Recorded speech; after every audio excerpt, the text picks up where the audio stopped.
All right, welcome to another episode of Piecing It Together, the podcast where we take a look at a new movie and try to figure out what movies inspired it. And today on the show, it is Zack Snyder time again.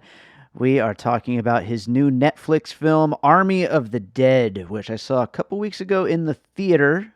Netflix doing about face and actually showing some things in the theater. It's very exciting. I wish I liked the movie more, but we'll get into that in the conversation.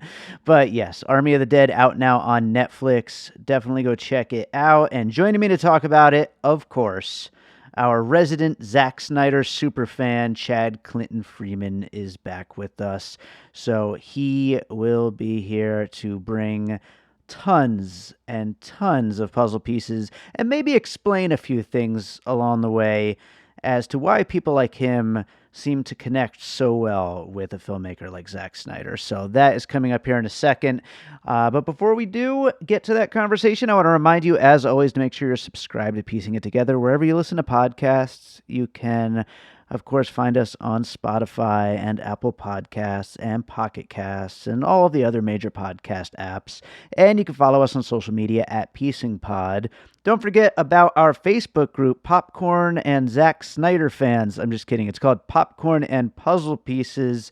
Chad tends to bring up Zack Snyder a lot. I would say of every 10 threads in that Facebook group, probably a good 50% are Zack Snyder. And I keep letting him do it for some reason. I guess I'm just a good friend. I don't know. But you should join the group because there are a lot of fun conversations about all kinds of movies, not just Zack Snyder, but a lot of Zack Snyder. So yeah, join it. Popcorn and Puzzle Pieces. Follow us on social media at Piecing Pod. And also, don't forget about our Patreon, the Produced by David Rosen Patreon, where I combine bonus and advanced and exclusive content from my music career, as well as from Piecing It Together, Awesome Movie Year, and all the other projects I'm involved with. And this week, I am launching a special sign up bonus thing where if you sign up for the Patreon this week, you will get a special David Rosen music podcast, everything produced by David Rosen, grab bag special package thing in the mail. So this is for 1 week only, trying to drive some new subscribers because we do have a new special exclusive Awesome Movie Year episode going up later this week. So that's very exciting. But trying to get some new subscribers on there. So check it out. It's patreon.com/bydavidrosen. Lots of great content already. And I've got some new music content going up there soon. But right now, this week only, sign up and you'll be getting a free thing in the mail with some special surprises. So let's get into the conversation about Army of the Dead. All right, so it's the second time in 1 year that we've got Chad Clinton Freeman back on the podcast to talk about Zack Snyder. I guess third time, huh? And third time this year. Jeez, what a year for you, Chad. Wow. Well, how are you doing today, Chad? I'm doing great, and this year's been exciting. It's definitely the year of Zack Snyder, and I've been really happy about that. So that is great. No, I'm doing good. Awesome. Well, we are, of course, going to be talking about Army of the Dead today. And first and foremost, I know that this is something that he has been kind of kicking around since 2007. This is one of his early ideas for a movie. Is the return to zombie movie something you were looking forward to for Zack Snyder, or would you have wanted maybe some other direction for him?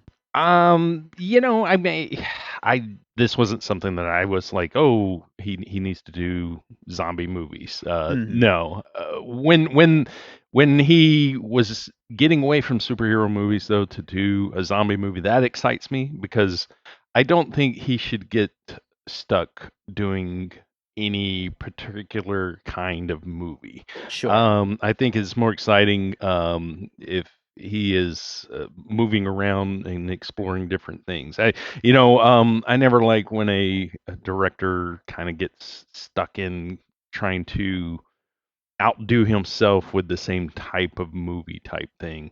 So Right. I think that him stepping away from having been working on all of the DC stuff to get to do this, I think was a great for him, and then also I think for the fans of him Sure. to kind of you can see where his head is because this is very much superhero inspired. It's very DC inspired Yeah, it does in feel many like that. ways. But no, I mean, I'd like to see him break away from zombies and also superheroes and just give us something else. Sure, sure. But I mean, I'll watch anything he does. I just love the worlds that he creates. So I'm on board. I mean, of course, there's a lot that's going to come of this one. I mean, who knows if he ends up? They're already doing an animated Yeah, it's a prequel whole and world that and they're a building out. prequel movie on this one, and then of course he's not directing either of those, but who knows, there might be a sequel. Hmm. There's lots and lots, but yeah, no, I wouldn't want him to kind of all of a sudden get stuck in just him directing zombie movies, unless that's what he wants to do.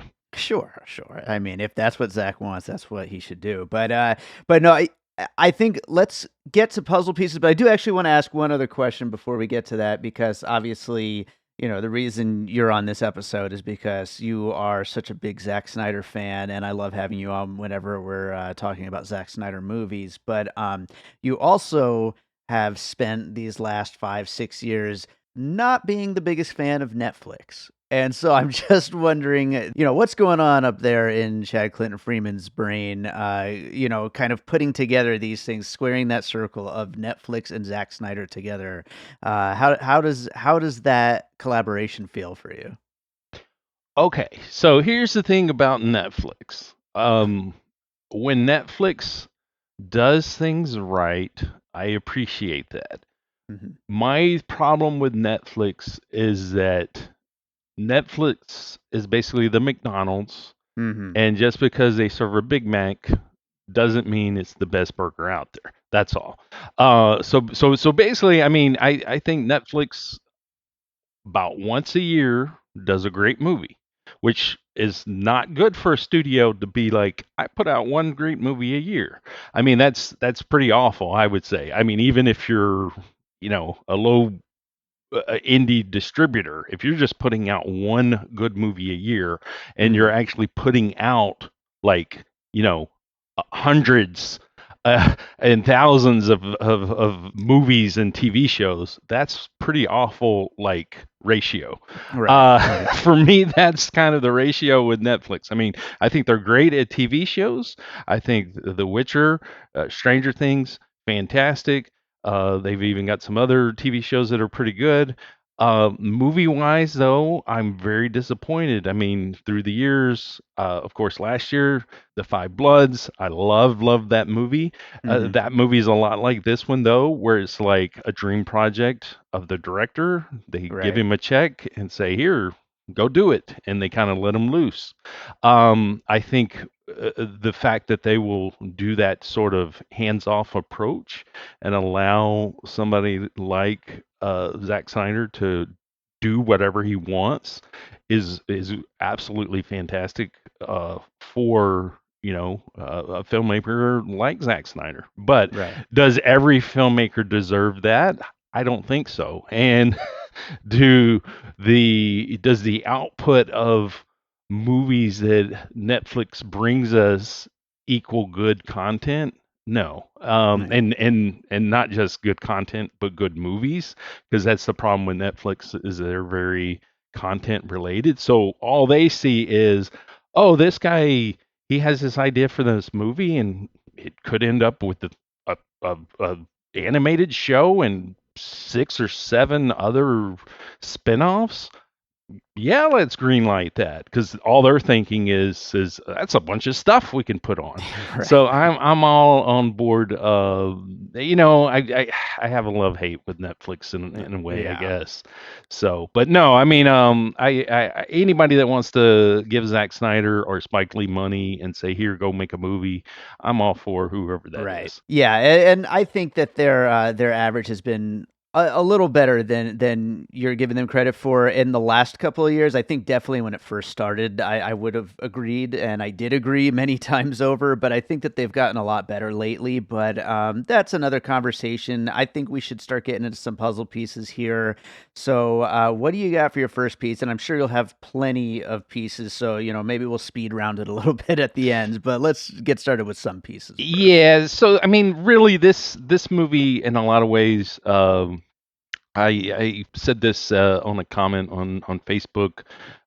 It's very much kind of a best of or a greatest hits kind of movie in regards to all of the different things that are in it. I mean, if you're a fan of action movies, of zombie movies, of war movies, of heist movies. There's so much in there, and there's so many things that I'll hit on. You probably have a bunch. Some of them might overlap, but you probably got a bunch of other ones too that I wasn't even thinking. But Mhm. one of the big movies that really stood out for me in watching it the first time. And I actually went back and watched this movie last night, and that's Aliens. Sure. James Cameron's sequel to the original, and a lot of people say is the best of all of the Alien films. This movie is very much like they took Aliens as the blueprint. And I didn't even realize how close it was until I actually watched it. But you've got Ripley, who has gotten out of, you know, this horrible situation with the aliens. They want her to go back. At first, she's not really wanting to. Then she thinks about it. She sees the benefit of that, of because she wants to go back and just kill them all. Yeah. She decides to do it. You've got the same thing here with Batista's character. Of course, it's money that's really driving him, but you've got Mhm. the same kind of state of mind of, and all of his crew members are the same way. At first, they're like, I just got out of that. Do I really want to go back to that? And of course, they do. And you've also got in Aliens, you've got Paul Reiser's character, who is there basically to protect the assets. He is there to weaponize the aliens. He wants to Right. bring back aliens, and at the same time, you've got that with the character that Tanaka sends. That his whole point is there to bring back. Blood of one of these alpha zombies. Tries to bring back the head of the queen, Yeah. the bride, or whatever you want to call her. And then at the same time, you've got at the end of the movie, the way this one kind of wraps up is you've got Ripley go back to get the kid. At just in the nick of time where everything's basically going to explode, she gets to the landing, and of course the ship is gone. Then the Mhm. ship pops up. She gets on the ship. They take off, and then it all explodes. Same ending here with him Oh going yeah. back to get his daughter. They get out of there the nick of time. I mean, so very much it is aliens all over. The other thing was that there's the line of, I don't know which is worse. You don't see them screwing each other over. Ripley says that about the aliens at one point, and Lily says that about the zombies in this one. So Right. very, very much a big ode to aliens all around with this movie. There's a lot of other little things with when Ripley is going through to look for the girl. She leaves the flares. You got the part in here where they're going through the zombies and they're marking the spot with the glow sticks. And that whole scene there that ends with Chambers getting killed is a lot like that whole moment where she finds the nest with all the eggs. Of Yeah, course, in yeah. this one, it's the zombies that are hibernating. Both great scenes, but I feel like this one is definitely playing off of that one in a lot of ways. So. Yeah.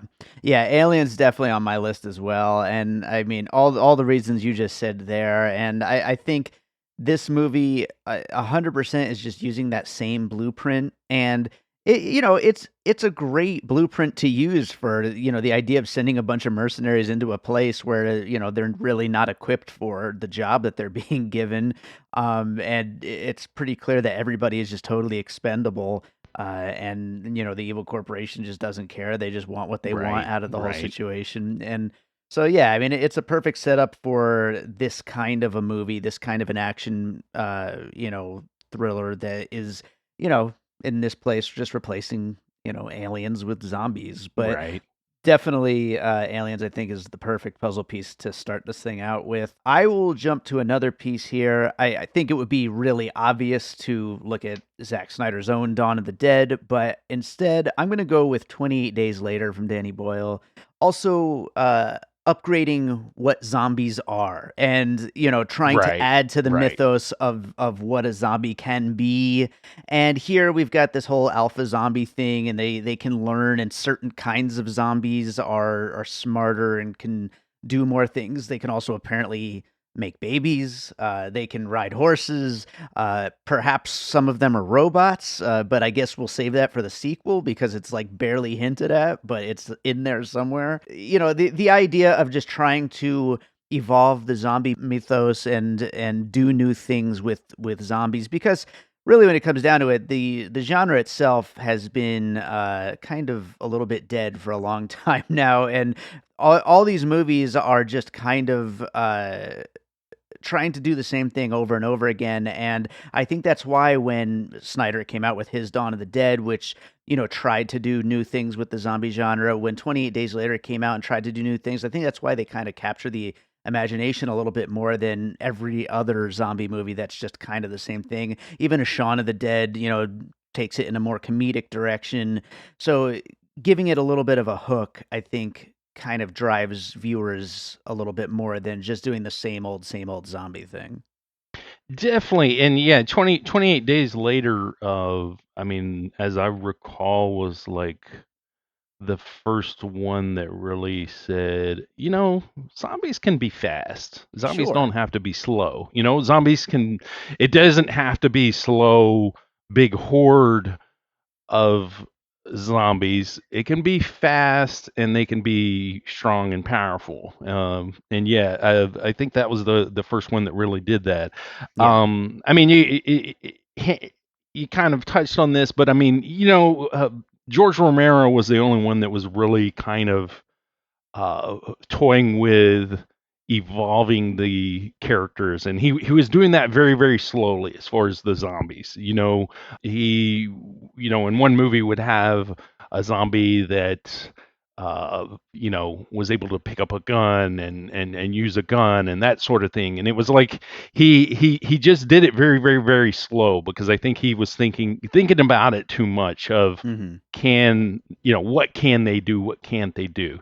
Well, it's um also a product of the time too, because things, moved a little bit slower back right, then right, in all movies.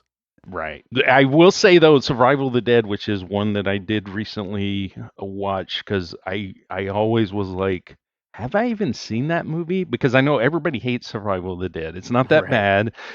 George Romero's last zombie movie, but there is a zombie riding a horse in that movie. Mm. So I mean, he did do little things though throughout all of his movies where he kind of pushed the direction of what the zombies would do and could do. And I like that, because I mean that's totally just how the filmmaker that Zack Snyder is. He just kind of just like kicks down the door and is like, well, why not this? Why not this? Why not that? Right. And like you're saying, yeah, I mean, we've got potential like aliens, potential robots. I mean, yeah, you've got the slow, really stupid zombies. You've got zombies that are, intelligent, that have feelings, that, I mean, it really opens things up. It opens up the world to possibilities. The way he's done that with this one. Yeah, absolutely. Do you think, before we move on to your next piece, do you think it's a weird question, but do you think that a zombie movie today, 2021, that doesn't push zombies into these different directions couldn't work still? Or has it just been done so well in the past by people like Romero that it just you kind of can't take a straightforward approach anymore. I mean, I think you can, but because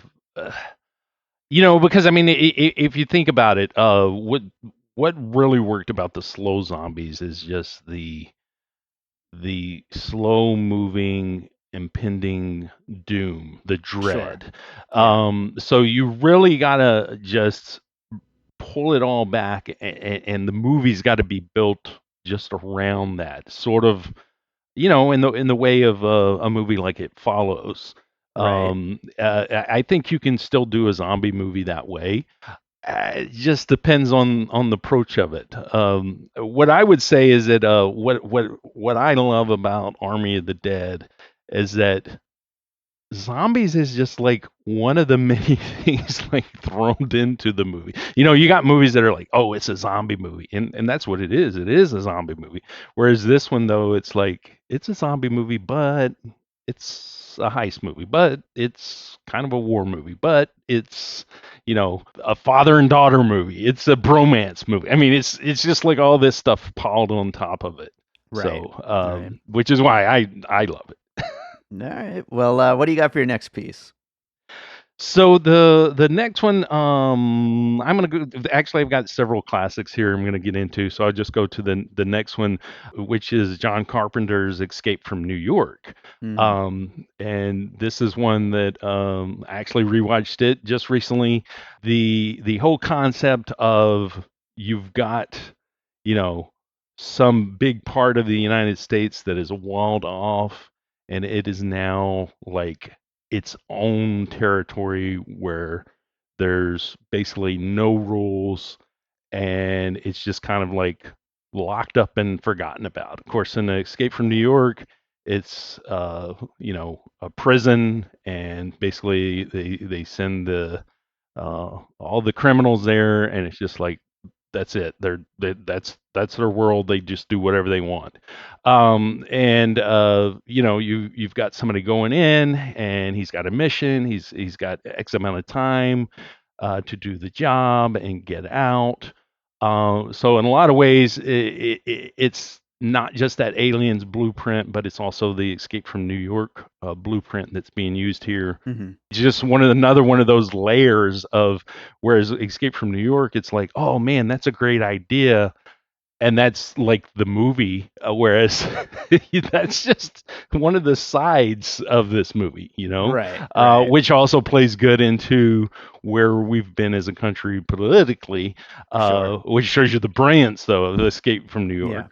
Absolutely. Yeah, that's a great piece to bring in there. I'm gonna move on to another piece though. I'm gonna go with a very very obvious one, but I think it's worth mentioning, and that is the Ocean's 11 series, Vegas Casino Heist, but this time with zombies added to the mix. Which, speaking of ideas, and what Zack Snyder's idea is, I think that kind of goes back to the very just basic idea of what this movie is. What if zombies, invaded Las Vegas during a casino heist? And I think it also speaks to when you were talking about aliens with like the team and like everybody in the team having their own specific thing. There's a safecracker, there's a pilot, there's the military guy who runs it all. There's, each person has their own specific thing that they're the best at, and that makes it a team worth rooting for. Although that depends on how much you like the movie, of course. But yeah, I think Ocean's 11 is something that belongs in the conversation. I do think though, and I'll get into right now the fact that I didn't really love this movie. I know you really loved Army of the Dead. I didn't hate it. I thought it was okay, but I think one of the things that's so undercooked in the movie is the Vegas angle, and I think that Ocean's 11 is a good area to bring that up in. Of course, there's that opening credit sequence, which is, very fun. It kind of a callback to, Dawn of the Dead as well, with the way that what do they do? The Richard Cheese cover, Right. Yep. similar kind of thing. And that used the Vegas setting pretty well in that opening credits. But from that point forward, I feel like they really underplay the idea that this is in Vegas. You're basically just seeing one intersection of the strip the whole time, and you're never really getting a sense of, the fun that a Vegas setting could be for a movie like this. And so, I think that that's one of my biggest disappointments with the film. Well, I'm glad you brought up the Ocean's movies because be honest, I've never seen any of the Ocean movies, including the original. Okay. I don't know if these are ones that I have to visit. But yeah, no, I've never seen any of them, so I'm glad you brought them up. Okay. Um, as far as the whole Vegas thing, here's the thing that is one of the knocks of this movie. I will give you that is that it's definitely an outsider's view of Vegas. It's Right. it's just nothing but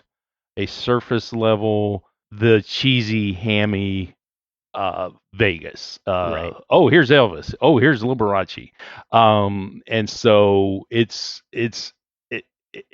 to that point, I will agree with you. The fact that this is just one small part of the film, though, Hmm. that I'm totally okay with. But yeah, that the opening credits is kind of fantastic at one side, but at the other side, it's kind of like it's so ridiculous over the top. It's for the people that have never been to Vegas and all they know is the what happens in Vegas stays in Vegas kind of Sure. commercials, and Yeah, they yeah. think everything is showgirls and Elvis Yeah. impersonators. Well, it's funny too that this movie that he, started the idea back in 2007 because things like Siegfried and Roy that aren't even really like Vegas right now, they haven't performed in it Right, forever, right, right. and, Well, and the thing about the Siegfried and Roy thing is that it kind of the death scene with the tiger. I was kind of like, yeah, that's kind of distasteful. yeah.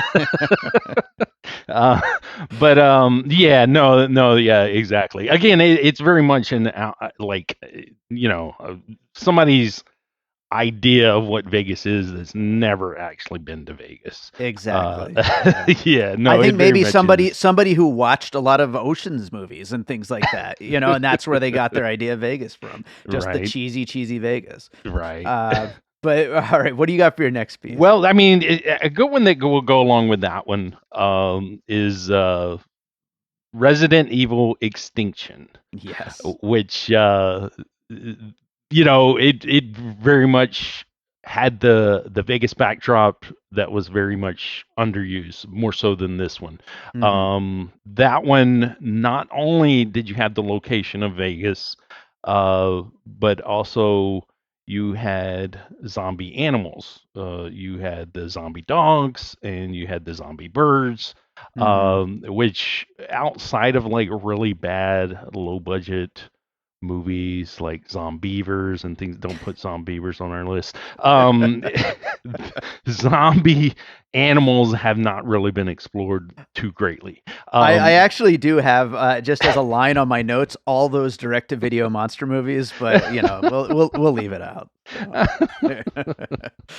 So. So I think that really, I mean, as far as like mainstream big budget zombie movies, that is an area that hadn't been explored too well, and Hmm. I don't like the fact that because when I saw the tiger in the trailer, I was like, the tiger's just gonna pop up one time, they're gonna shoot it, and that's it. But no, it's actually there, and it actually gets to kill the guy that you want it to die. Yeah, yeah. So it's actually used quite well. The I would horse say is it's the just best part of the movie, really, in my opinion. But the horse is just kind of there, but the horse is really cool, and the horse that reminds me a lot of Game of Thrones, which there's basically these zombies. They don't call them that; they're night walkers in Game of Thrones. And the Night King, he and his posse, whatever you want to call them, they ride on zombie horses, and so the zombie horse was definitely reminding me of that a lot. But no, the that element from Resident Evil Extinction, which is not the worst Resident Evil movie. It's actually one of my favorite ones, but the whole Vegas setting is downplayed. But I appreciate the zombie animals. Yeah, but Resident Evil Extinction was also on my list, and as much as I didn't love Army of the Dead, I didn't even make it through the entire Resident Evil Extinction. I walked out of the theater, so I made it through Army of the Dead just fine. So even at 2.5 hours, I made it through the whole thing. I've only ever seen two of the Resident Evil movies in the theater, and it was the second one and then the last one. So I didn't see Extinction in the theater, sadly. Okay. Well, I'll go on to another piece here, and I guess it kind of goes along with that as well, and that is I Am Legend, the Will Smith film, where you know. I think the main reason I wanted to bring that one up is the idea of, seeing this, devastated city that we know so well, and to see it in movie magic just totally destroyed. And you get lots of Easter eggs in there as well. Of course, that had, what did it have, like a Batman or Superman thing, right? Right. Yeah. And so now we get to repay the favor, of course, with Zack Snyder. And then, of course, he's got that Larry Fong thing in the background. Right. So lots of Easter eggs in there. But the main thing, though, is kind of rendering a destroyed city that we know really well, and we get to see it that way in this big giant blockbuster way. Yeah, no, and the thing is that down at the city itself is very downplayed. Of course, the use of the Statue of Liberty is fantastic.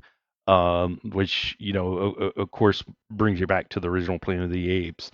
But I really appreciate the use of the casinos, and not just the casino floor, but some of the back rooms where they go through the costuming area, which I swear it looks like there's a superhero costume back there, possibly Superman, but I could not verify that. I did stop it and look, and I'm like, is that a Superman outfit? It kind of looks like one. But because that's the thing is that if you ever been in an abandoned casino, which whenever the Sahara went out of business, I was in there because Derek Stonebreaker bought some chairs from there. So we were in there bringing chairs out. They're very creepy. Casino empty is so very creepy, especially when it's like very been empty a while and things are like taken out of it, and it's very creepy. It's a creepy setting. So I very much appreciated the creepiness of the not just the main floor of the casino, but the behind the scenes areas there. So that aspect of it being Vegas, which of course was actually Atlantic City, they did use two like abandoned casinos to shoot this in there. I did very much appreciate. So what do you got for your next piece?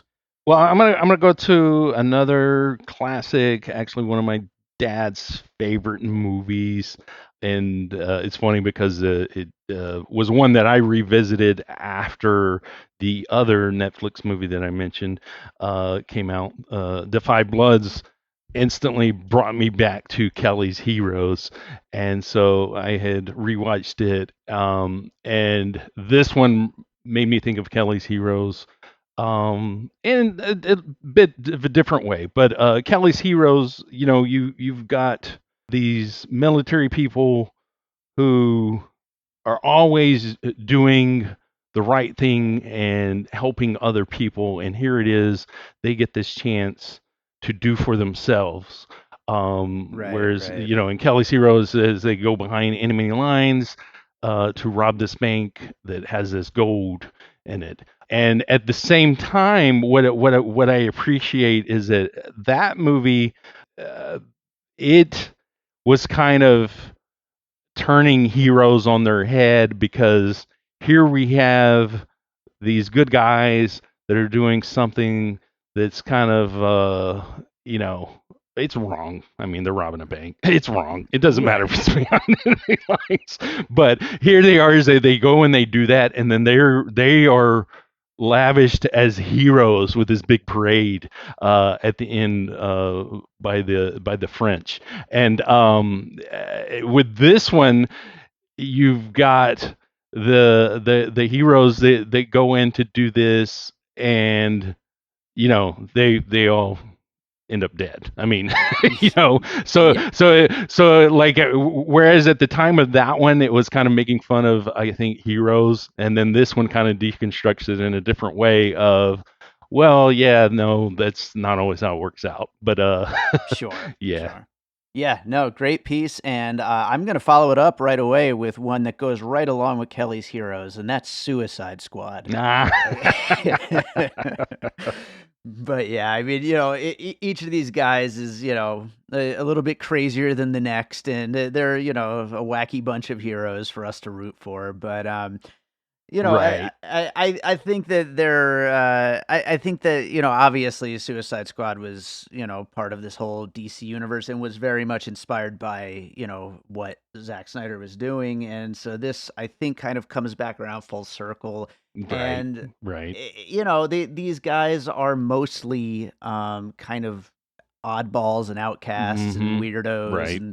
and so it kind of makes sense that they would be very much like a Suicide Squad. And I don't know how, I know you do not like James Gunn, but we'll see how his take on the material is going to be. But I think that kind of crazy character, all kind of messing with each other, kind of camaraderie, I think is a big thing at play here as well.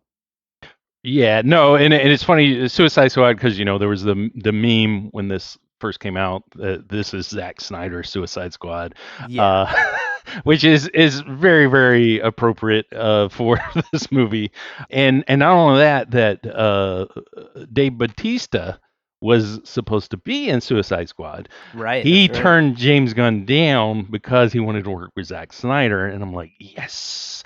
But anyway, I think Batista shines in this movie. I think. I mean, he is actually given more to do than, hey, point at somebody, laugh, and say you're stupid, which is what James Gunn gives him to do. Mhm. Or be the big guy that can't, ice skate and then fall down, which is Mhm. in the Amazon movie that he was in that I actually liked. But no, he's a very likable guy, like The Rock, but I think he can also act, and I think he gets to shine in this one more than he has been able to in other projects that he's been in. And I think that this is going to lead to him actually doing some other good stuff, or at least I feel like it should, because I think it's a good showcase for him. Yeah, I think he does a good job with it. I think one of the biggest problems with the film is that the script is kind of undercooked in, like, what, if anything, it's trying to say or do, and what the story is. And I think he does the best he can with it. Well, for me, what I get out of the movie, what Mhm. I think it's trying to say, is that sometimes in life there are things that come your way that probably aren't the best path you should be taking. But if you take that path and you're going that direction, always remember you can get back to the right path. And you never think that you have to be all in specifically, because like in this one, so there's a point and this is something that I greatly appreciate about this movie. There's a point Mhm. where it's like, you know what? Screw it. There is no money. Right. He tells this to Peters in the helicopter. Nope, there's no money. Go get my daughter. And that's what he does. He goes and he gets his daughter. He does the right thing. Whereas you've got movies similar, which this is a puzzle piece I'll throw in there. Wrong Turn 3, Okay. where you've got a bus of criminals crashes.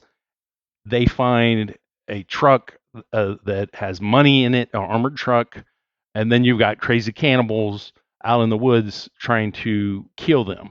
So there's a Mhm. point to me where you say, okay, I'm not worried about that money. I got to just get out of here alive, Right. and got to stop worrying about uh backstabbing this person or that person. Well, in Wrong Turn 3, of course, and this is not the only movie that does this. It's all the way to the end of, no, this money's coming with me. Hmm. This one, it's not just a survival of self. It's about doing what's right. Because even the Peters, I mean, she flies off and then she's like, oh, I got a conscience, and she came back. Hmm. She could have, just left them, but she didn't. She came back because that was what was right, and of course she Yeah, ends up everyone's trying to dying do the because right she came thing. back. Yeah, it's like a domino effect of, if you do right, uh, others will as well, which I, doesn't always yeah, work. I think what you're trying to say is when life gives you lemons, make lobster rolls. Is that right? Something like that, Something or along those or lines. something along those lines, or when life gives you lemons, lemon squeezy. There you go. That works too. All right, I'll go on to another piece here. Another obvious one, but I think it should be included, and that's Zombieland. Another zombie movie that I don't particularly love that much. I Me thought it neither. was, yeah, it's kind of fun, but I think the reason why it belongs in the conversation is this is a movie made by zombie movie lovers. And I feel like that is the thing that Zombieland is trying to do. I feel like it's people who really are just excited to be making a zombie movie, and I feel like it comes across in the movie making, and I don't feel like the movie itself is particularly that good or interesting or as funny as it kind of thinks it is. And I'm talking about Zombieland in that case. Right, right. But with Army of the Dead, it's more like action packed and all that. It's not trying to be like particularly the funniest movie or anything like that. It's more of a action movie, I feel. But the main thing though is people who are definitely in it 100% to make something that we've talked about, like the pushing zombies to new directions and trying new things with zombies. It's people who want to celebrate the zombie movie genre and are doing it in a big way, I feel. Right. Yeah, no, I agree with you there. I am not the biggest fan of Zombieland either. Personally, it kind of feels like a James Gunn written kind of movie. I know it's Sure. not, but it really, it's kind of Oh, it in the definitely vein. does. That's the thing. I also feel that this is a zombie movie that I don't feel revels or celebrates like meanness or nastiness, because it's not. I mean, that's the problem, is that a lot of zombie movies, this is my problem with Dawn of the Dead, is Right, it kind right. of revels in that of, oh, we can just kill these people, and it's like, yay, get the Rosie O'Donnell, yay, kill Burt Reynolds, and it's just like it revels in the murderous aspect of killing zombies, Right. kind of the way Inglorious Bastards does with Nazis, Mhm. or the way that Once Upon a Time in Hollywood does with hippies. So I Oh think boy. you see a thread here of these Yes. movies. I don't really like the relishing and the reveling in the killing of it. It's like there's a meanness in there that's ingrained into that, and this movie doesn't have that. I think Zombieland has that. I think it's like you've got people that they really enjoy doing what they're doing. It's like they're having fun. Right, right. Whereas I think with this crew, it's not that. It's just that this Except is the what YouTuber. Except that one guy. that's Yeah, true. yeah, That's he true. has a blast doing it, but No, everybody that's else right. just wants to get through and out. You are right. He Yeah, does, until a point to where it really gets real, and then he's like, oh. yeah. I mean, once his girl goes, I mean, I think it's not quite as fun. But Right. yeah, no, you're right. Him, and then also the guy that cuts the queen's head off too. Oh, well, he's a bad guy, Right, so, yeah. exactly. Yeah, Well, what do you yeah. got for your next Well, piece? I still got a whole bunch, so I want to make sure, though, we talked about Heist, we talked about Ocean's 11, so I wanted to make sure I mentioned Hurricane Heist, which of That's on my course, list too. Yeah. which of course we covered on the show, one of the first movies that we did. And I think that rewatching that movie, I love that movie. That movie is fantastic. It's great. It's got a couple of things going on for it that are similar in this one.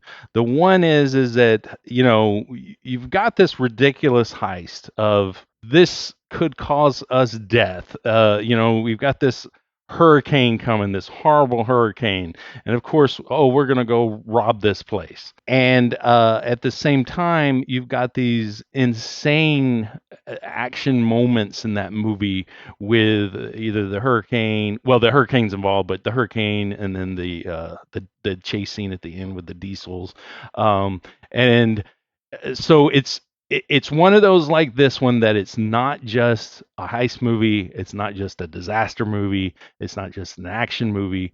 And at the same time, it's got heart because you've really got a great relationship between the two brothers that is explored, and how they've had this falling out, and now how they're making peace with that. And then at the same time, you've got the it's not really a love story. There's kind of a love interest kind of thing that they play with, but it doesn't go there.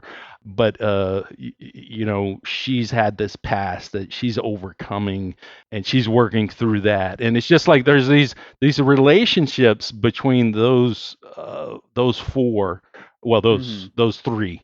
And I think that this one does that same thing with the relationships.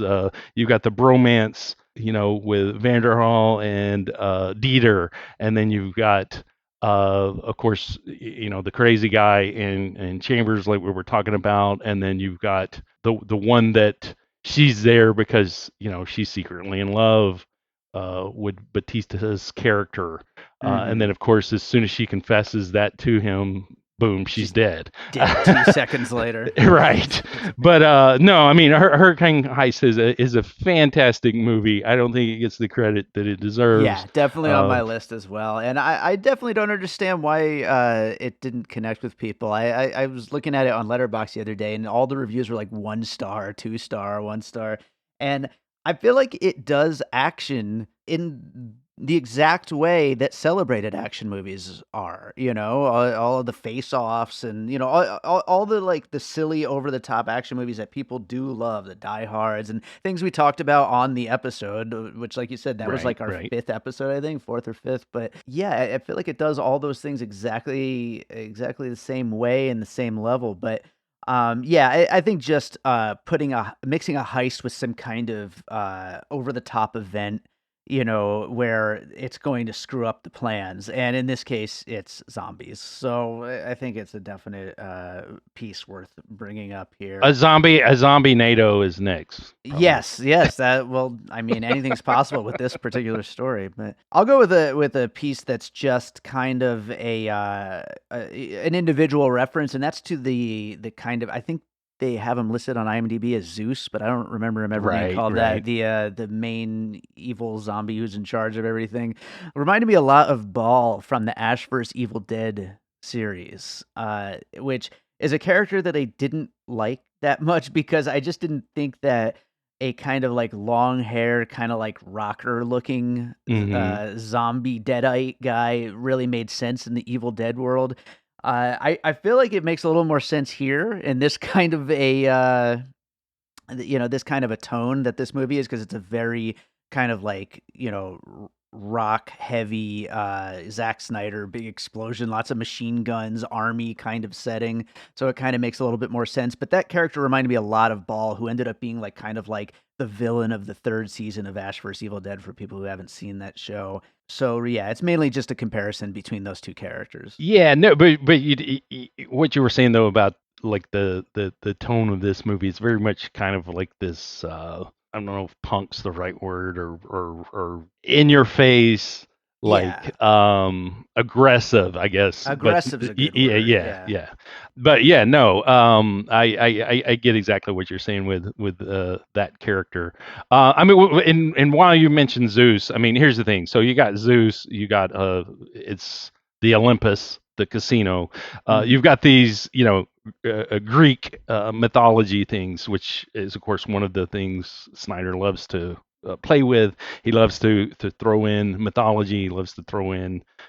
There's, not any religion in this, but there's, that's one of those things in his toy box that he loves to bring out is mythology, and incorporate it in different ways. The other thing with Zeus, though, is kind of a bit like Caesar with Planet of the Apes, Okay. which, War for the Planet of the Apes I love. Not only that, the fact that Planet of the Apes, you've got apes, riding horses and things like that. Just that whole him on the horse and him holding the staff, or him on top of the statue is very just Planet of the Apes. And not Yeah. only that, though, the death of the queen, and then the scene where he pulls out the fetus of the baby, Hmm. and how emotional he is. It doesn't quite get me to that point of where I was with War for the Planet Apes, with some of the moments with Caesar or with his Right. family, the emotional level. But to get me close to that emotionally, of actually having some feeling of this is a zombie, and he he has his world, and here they are. They're just wreaking havoc on it. Yeah. I hadn't thought of that, but that's actually is a really good piece because yeah, I mean, you don't expect, apes to, rise up and have this like, kind of society and their own emotions and their own, their whole civilization that they create in those movies. And then the same with zombies. You don't expect them to even have the ability Right. to create a society like that and to grow and learn and have their feelings and all that stuff. So, yeah, I think that's definitely a great piece. Which got me to thinking of a spinoff or a sequel or a prequel, like Planet of the Zombies, like where it's just that society. Yeah, I mean, that's definitely a possibility that could come from this, or somebody could, get that inspiration and spring forward with that type of movie. totally. Yeah, absolutely. Well, I was gonna go out on Hurricane Heist, but instead, I'll just, I guess, bring it back for my last piece. We were talking about Romero earlier, but I'll go to Land of the Dead, because we didn't really touch on that one. But I think that like the separation of the human characters from the zombie characters, allows the zombies the chance to evolve, kind of like we're talking about right there with the Planet of the Apes Right, piece. right. And so I think that is a good way to bring Land of the Dead into it, and the way that some of the zombies are kind of learning to communicate a little bit with one another in that, and like we talked about, it's like a much slower process in those movies, but they are starting to get some semblance of some kind of society between them and hierarchy and ability to use tools and things like that. Right. And, of course, humans, on the other side, can't stop fighting with each other even in the face of this whole, zombie uprising, and so, we're pretty doomed and it's pretty bleak, but I think most zombie movies are, so, that's kind of a pretty Oh, big yeah, tradition. definitely. Yeah. Definitely. Yeah. I was happy with this one that I feared in watching it that he was going to do a Night of the Living Dead as soon as the Vanderhoof got out of the quarantine area, that he was going to be gunned down, Mhm. kind of like the end of Night of the Living Dead. I was worried that that's the way he was going to go out, because I was like, no, no, no. As soon as I see him coming out, I was like, no, don't do that. And he didn't. So I was happy. Nice. So you brought it back to zombies. So I was going to bring in, because I wanted to specifically touch on these two. My favorite zombie movie of all time is Train to Busan. Mhm. And that is a movie I couldn't bring myself to rewatch it, because I'm not going to I'm gonna be honest. That movie's a tearjerker. It really is. I mean, every time I've watched it, it gets me. Uh, it's a very emotional movie. It's one of those. It was the first time that I saw a movie and I was like, wow, there can just. How can a zombie movie impact me this much? How can it make me feel this much? And it's a zombie movie with heart, and so is its sequel, Peninsula. And I'm horrible at names, so I'm not even going to try to say the director's name. Um, those two movies, though, they're definitely both in my top five favorite all-time zombie movies. Yeah. The way that they have that heart and they have that emotion. I feel like that this one didn't quite reach that level, but I think it was trying. It wasn't the slapped on like Dawn of the Dead. Oh yeah, well these two they're in love now, and it's just like where I don't really feel the connection of the people. And when somebody dies, it's like don't even care. In this one Right. though, it's like I feel a connection to this group of people, not the ones that are the two, bad guys, but the rest of that crew. And So this one's in a lot of ways like those two films. The other thing is Peninsula is a heist movie.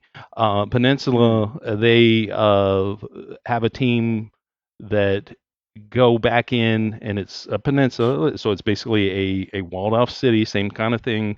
Right. And they have to go in and they get this truck and drive it out. And of course, it doesn't all go as planned. Sure. Also, at the same time, it ends with the main guy character basically being out of it, and then he goes back to get the mother of the children that he has saved. Right. But I think you said you were out of I pieces. am I am out. Okay, So okay, okay, why don't okay. you important ones? Anything important you got? Yes, yes, yes, Let's do them real yes. quick. So another Clint Eastwood, as I talked about Kelly's Hero, Thunderbolt and Lightfoot, which I did get the chance to rewatch, and that's one that I hadn't seen in forever. And that movie is so good. I couldn't believe how great it was because I didn't remember it being that great. Mhm. It's very much a bromance movie with Clint Eastwood. Jeff Bridges is like the younger one. He's the older one. I feel like that with Dieter and Vanderhall, we kind of have this same sort of bond and relationship that is budding. And then also at the same time, the Clint Eastwood character Thunderbolt is the one that you know is able to get out at the end, and that's plays a lot of the line with Vanderhole. He's also like this philosophical kind of guy, and I think that is also in that Vanderhole character. In addition to that, the way that Clint Eastwood's character, when we open the movie, he is this big safecracker that's very infamous, and he is living a life as a preacher. And that reminds me also at the same time of Batista's character, of how he is. He's this guy that saves people. He's this hero, and he has these dreams of making his own food and stuff, and here he is, he's just flipping burgers at some just place. It's Right. very much in line with how Clint Eastwood's character is just he's just doing what he can to get by, basically. Of course, Right. he's in hiding, so it's a little bit different, but very similar. So, I mean, I've got a bunch of other stuff like Goonies is, I think, an obvious one. I think Dieter is very much a data character, and then also the whole vault scene is very from the skeletons that are there that were perhaps them to also then the booby traps and stuff. It could be some Indiana Jones in there as well. Sure. But the queen herself. Funny you said Suicide Squad, and the Enchantress is kind of Oh yeah, yeah. like the queen a bit. Also, Clash of the Titans, Medusa. It Mm. also made me think of like Queen of the Damned, The Mummy, these kind of like scary but also like interesting and like almost like sexy like monsters, which kind of goes back to the Bride of Frankenstein too. So I really really like that aspect in there. Yeah, we're really going off the rails with these last few pieces. Okay. No, Well, no, I like them though. I like 'em. oh, yeah. So Peters, when she sees the helicopter, she says, "What a piece of junk." Very Luke Skywalker in Star Wars when he sees the Millennium Falcon, which Sure, he sure. says, "Hunk of junk." Wait, no, he says piece of junk. She says a hunk of junk. Gotcha. Um, and I had a bunch of other stuff, but yeah, I mean, we can kind of wrap things up. Oh, I was gonna say just to hit on another episode that we've done before, Dragged Across Concrete. Whereas again, Dragged Across Concrete, there reaches a point in that movie where you're like, okay, that's how this movie's gonna go. It's not going to be they get the money and live happily. You know, Mm. when you see a character that you care for, and all of a sudden they're shot in the face. Whereas this one, her head gets twisted around. It's just like, oh, that's the kind of movie this is. Got it. And the Yeah. fact that also that's a heist, a different kind of heist movie, and it's one of those kind of morally gray heist kind of movies. I love that where it's like, well, is it really doing something illegal if you're breaking into a quarantined area and robbing a place, kind of like the whole Kelly's Hero thing. If you're Right, right. robbing from people that are robbing, is it really, They're bad? also kind of robbing their own money in a way, like the people that hired them. But Well, yeah, which is funny because, and that's the things that some people are like, why didn't they get the combination to the safe? But right. again, though, that's not why they hired them, though. So they don't they just want the head of one of them. They want Right. the blood. Hmm. All right, I think I'm good. I mean, I got a bunch of other stuff. Like I said, there's so many things that with this one, there's just so many things thrown into it. I'm sure. Yeah, I know your list usually could go on and on, but yeah, I think we got a good list here, though. A nice mix of course, zombie stuff, but also action and horror and just all over the place. But I'll read it down really quick here. We've got Aliens, 28 Days Later, Escape from New York, Ocean's 11, Resident Evil Extinction, Game of Thrones, I Am Legend, Kelly's Heroes, Suicide Squad, Wrong Turn 3, Zombieland, The Hurricane Heist, Ash vs. Evil Dead, Planet of the Apes, Land of the Dead, Train to Busan and Peninsula, Thunderbolt and Lightfoot, Goonies, Indiana Jones, Clash of the Titans, Queen of the Damned, The Mummy, Bride of Frankenstein, Star Wars, Dragged Across Concrete, and of course, there was lots of George Romero mixed throughout. But Chad, do you have any other thoughts on this movie that you really wanted to get into that didn't quite come up within the puzzle pieces here? I love the humor in this one, but I think that the humor, it's the same humor that's there in Batman v Superman that a lot of people don't see. I don't know Hmm. why. I think this one, the fact that it's not, I mean, it's daylight. Like this is a daylight movie, which is kind of a rarity for Zack Snyder. I mean, a lot of it is indoors, but A it's weird choice, by the way, considering that it's Las Vegas and they could have went with like the glowing lights and everything. right, right. Yeah. But the line of, was that a zombie in a goddamn cape? To me, that just like is the whole movie right there, and that's the whole experience of a Zack Snyder zombie movie. Uh, and so if somebody says, "What can I expect?" You can just say, "A zombie in a goddamn cape," and I think that Sure. sums it up. I I think and I'm not going to on this show it's more about the puzzle pieces and the influences. I'm not going to sit here and go into a long tirade about things that I didn't like about the movie, but I did want to bring up two things and that are criticisms and just kind of get your thoughts on them.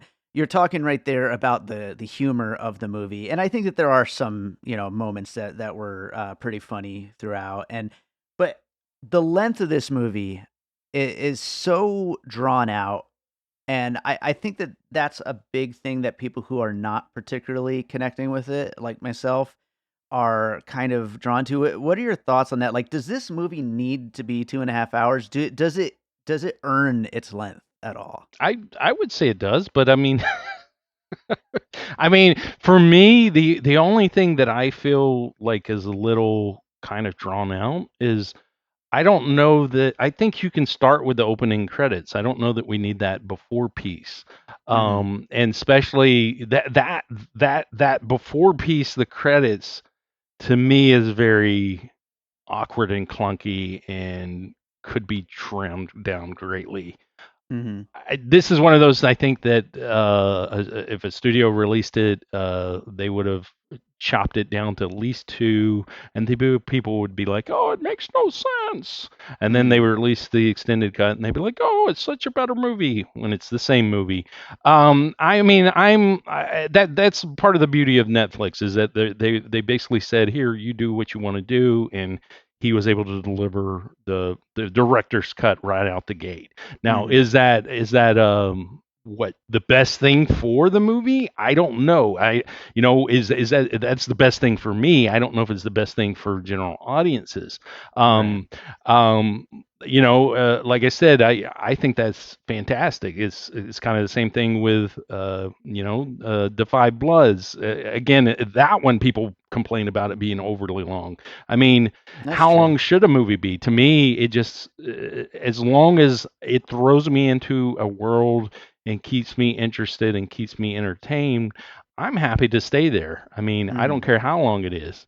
I don't know. 2.5 hours is that long for movies? Aren't most like Hollywood like Michael Bay movies 2.5 hours? I I mean, I think the difference is that those other movies are doing more within those 2.5 hours. Like there's more story happening, whereas I there's disagree. a lot yeah, maybe, but a lot of the time in this is spent just watching zombies hiss, and like I just feel like a lot of that could be chopped down. But What I want to uh say to that though is that I feel like this is where I come from a fan of Zack Snyder's is that what he does so good outside of just world building and why that world building is so good is the relationships that he builds. Now see, that's one of the things that really intrigues me about his movies is the relationships of the characters. And I think in this one, it's not just the main characters, but it's the zombies as well. And so, I mean, that's part of my love with Batman v Superman is I feel it's so interesting to look at the relationships and the manipulation of the relationships and how all of that plays out. I think he is somebody that really likes to look at relationships and explore relationships and perspectives. I think that's mhm. one of the things that he does so well. And his movies will kind of switch you into how you think about certain people or how you view them. I Mhm. perspective I think is a big huge thing, which I did write down a quote that kind of plays into that just to talk about perspective. So this quote here, you all keep talking about the city like it's their prison. It's not. It's their kingdom. To me, that line right there sums up so much of what he explores in so many of his movies. Because in rewatching Dawn of the Dead, it's funny because I rewatched Dawn of the Dead before watching this one. There's a line where Ving Rhames' character says, "No, I'm not going with you guys. You're coming with me." And that is so much echoed in The Watchmen with the Rorschach character. You all think that I'm locked up in here with you when it's you're locked up here with me. So it's like Mhm. it's this whole again. I think this is something that's echoed in like almost every one of his movies because I think perspective of the individual versus the masses the masses versus the individual. I just think that that's a lot of what he explores in everything he does. Yeah. So for me, I love these worlds he builds, and I'm fine. I mean, he could make a 10-hour movie. I'd probably watch it. All right. Well, fair enough. Chad, really quickly, and then let's wrap this thing up. Can you explain to me why this movie's so blurry? So Uh, evidently, Zack Snyder got obsessed with like these cameras from the '60s, and he mhm. evidently went like on eBay and bought all these old cameras, and he wanted this specific look for this movie. He wanted to play with the focus. I don't know why, and he had cameras like with these lenses from the '60s, specially these new cameras, specially fitting these lenses. And so he Mhm. had all of this equipment made specifically for this movie to make it look this way. Um, I will say the focus didn't bother me at all. Of course, I do have a cataract on one of my eyes right now, so but this is his least pretty movie of Uh-huh. all of his movies. I mean, even I would say Dawn of the Dead's a better looking movie. Yeah. And even though Man of Steel only about the first 20 minutes or what are like really like feel like a Zack Snyder movie, it's still a better looking movie overall than this.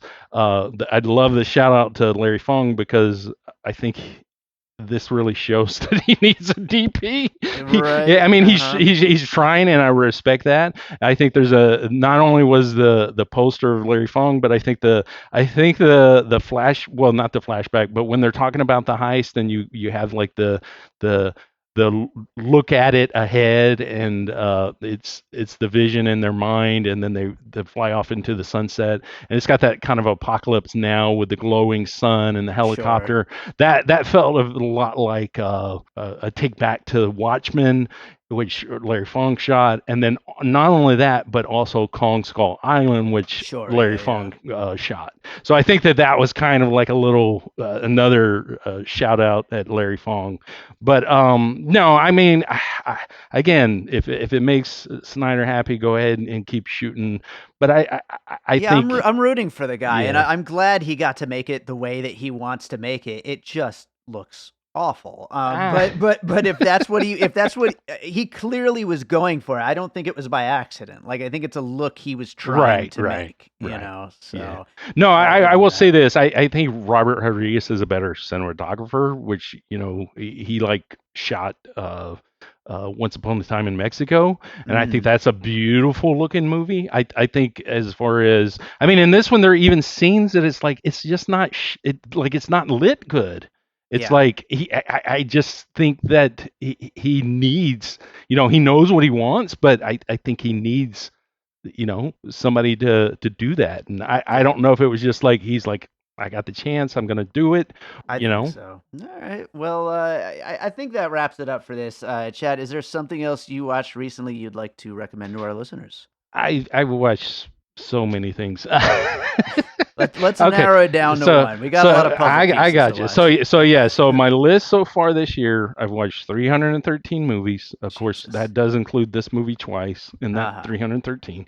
No. I'll go with another favorite of mine, which is Herschel Gordon Lewis. I got the box set on Blu-ray. Lots of his movies. Most of them were ones I had on DVD before, but one of them I'd never seen before, Moonshine Mountain. It's actually pretty fabulous. It's not Herschel Gordon Lewis at his best, but it's pretty great. It's a country singer who gets stranded in this little small little town where they make moonshine. He's is befriended by this weird family, and there's you're never gonna watch it. So basically, the the thing with the moonshine is that they're throwing dead corpses into this huge. It's like the biggest Nice. stiller that you've ever seen. So of course it's got that Herschel Gordon Lewis thing of doing something with the people, because it's like he did these exploitation movies.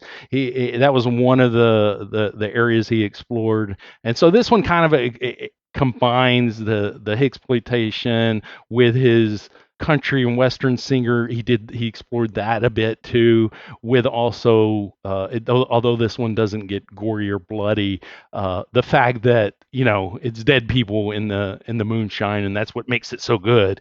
Right. But no, I mean it's not one of his best, but I definitely enjoyed it. The Blu-ray copy is obviously, there's not very good prints of this movie at all, because it was still like pretty bad. But I was happy to get to see that. There's still several movies of his that I have not seen. Some of them are on DVD. There was another Blu-ray box set they did of his lost films a little while back that I hadn't got to. But yeah, no, I recommend anything of Herschel Gordon Lewis, anybody that hasn't watched this stuff. And Moonshine Mountain is definitely a fun one. Awesome. Well, Chad, it's always fun having you on the show, and I am glad we're able to get you on for Zack Snyder, because I need someone on my team so that way the hordes of Zack Snyder fans won't come after me for not liking the movie. So. I'm always here. I'm in the corner of Zack Snyder, and I'm in the corner of David Rosen. All right. I'm Christy. And I'm Jackie. And we are Killer Fun. We explore the intersection of crime and entertainment every other week. For as long as people have been communicating, they have been talking about who did what to whom, and is that socially acceptable? Because the boundaries of society, crime, and entertainment have always gone hand in hand. The more salacious, or weird, the better. From books and movies to television shows and games, we look at how life and art imitate and inform one another. And we can't get together and not laugh. So let's face it, there's going to be laughing. Killer Fun is available anywhere you listen to podcasts, so join us.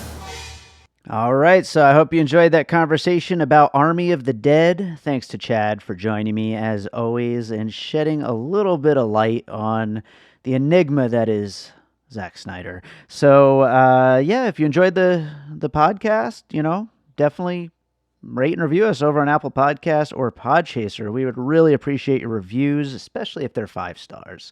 But we always want to hear your feedback and hear what you're thinking of the show. So Apple Podcasts, Podchaser, or if you listen somewhere else that takes reviews. But I think those are the main ones that do it. So leave us a review. We would very much appreciate that. You could also get in touch on social media at PiecingPod and join our Facebook group, Popcorn and Puzzle Pieces, where we continue the conversation about all the movies we talk about here on the show.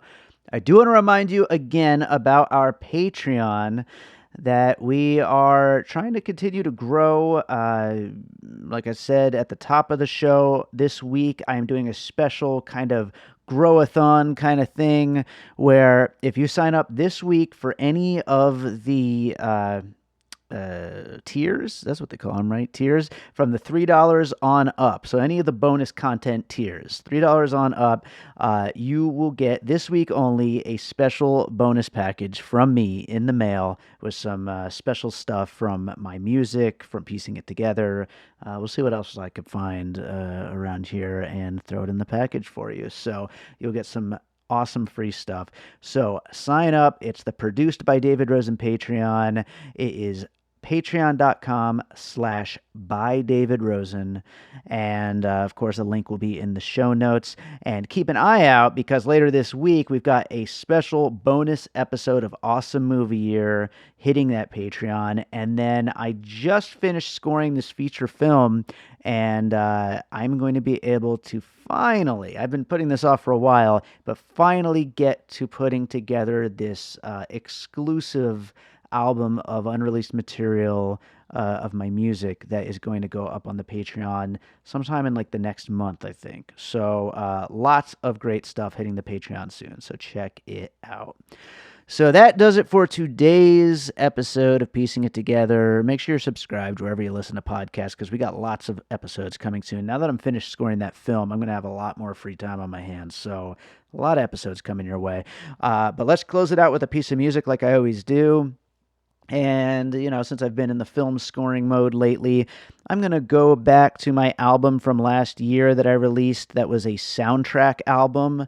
It's called Beater, Original Motion Picture Soundtrack. It combined the score of a feature film called Beater that I composed the score for, which actually just got into a film festival. I don't know the name of it, but hopefully you'll get to see Beater one of these days. But it combined the score for Beater as well as the scores for a bunch of short films I did with the same director, Chris Johnson, all in one big album, a 34-track album of instrumental film score music I've composed. And the track I'm going to play is from a horror movie that I scored for Chris Johnson called Daisy. And this is a track called No Escape. It was a part of the score, like I said, for Daisy, which is a film you can actually watch now on Chris Johnson's Free Your Mind Films YouTube channel. I'll put a link to that in the show notes as well. But yeah, this is called No Escape. It's on the album Beater Original Motion Picture Soundtrack. And enjoy it, and we'll be back with more Piecing It Together coming up real soon.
An All Points West production, produced by David Rosen in Las Vegas.